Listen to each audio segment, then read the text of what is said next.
Iran के परमाणु केंद्रों पर अमेरिकी हमलों के बाद इजराइल ईरान में भले ही सीज फायर हो चुका है, लेकिन दोनों देशों के बीच दुश्मनी अब भी कम नहीं हुई। जहां एक तरफ अमेरिका ईरान के परमाणु ठिकानों को पूरी तरह से बर्बाद किए जाने का दावा कर रहा है, तो वहीं ईरान ने अमेरिकी दावे को सिरे से खारिज कर थोड़ा बहुत नुकसान होने की बात स्वीकार की है। लेकिन इस बीच ईरान ने यह भी दावा कर दिया कि उसके परमाणु केंद्र पूरी तरह से सुरक्षित हैं। अब इस बात को अंतर्राष्ट्रीय परमाणु ऊर्जा एजेंसी के चीफ राफेल ग्रोसी ने और भी पुख्ता कर दिया, जिससे इजराइल और अमेरिका दोनों की टेंशन बढ़ गई।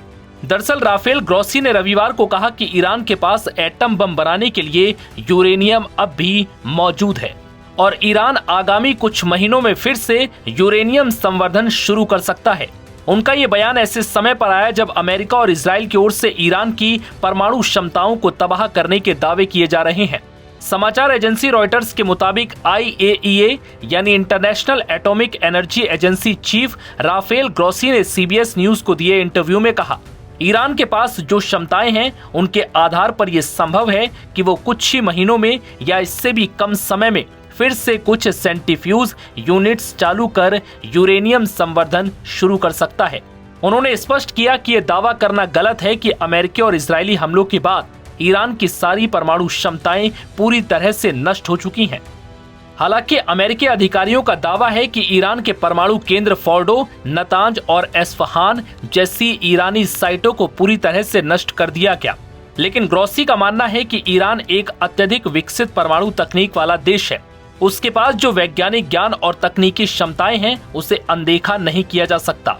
उन्होंने ये भी कहा कि पश्चिमी देशों को ये चिंता है कि भले ही ईरान की परमाणु साइट्स को नुकसान पहुंचा है या उसने न्यूक्लियर साइंटिस्ट खोए हैं, लेकिन उसने जो ज्ञान और तकनीक समझ विकसित की है वो अब स्थायी है।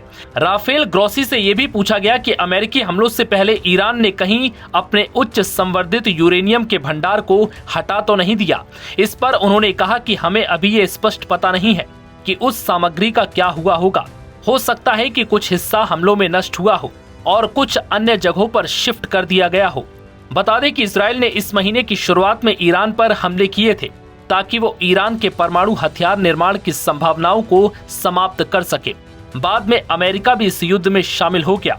अमेरिका ने ईरान के फोर्डो, नतांज, एस्फहान परमाणु ठिकानों पर बंकर बस्टर बम गिराए थे, जिसके बाद अमेरिका ने दावा किया था कि उसने परमाणु बम बनाने के क्षेत्र में ईरान को भारी नुकसान पहुंचाया है। ईरान और इजराइल के बीच जंग 12 दिनों तक चली थी। इसके बाद सीज फायर हो गया। हालांकि दोनों देशों के बीच दुश्मनी अब भी वैसी की वैसी है। नव भारत टाइम्स की रिपोर्ट।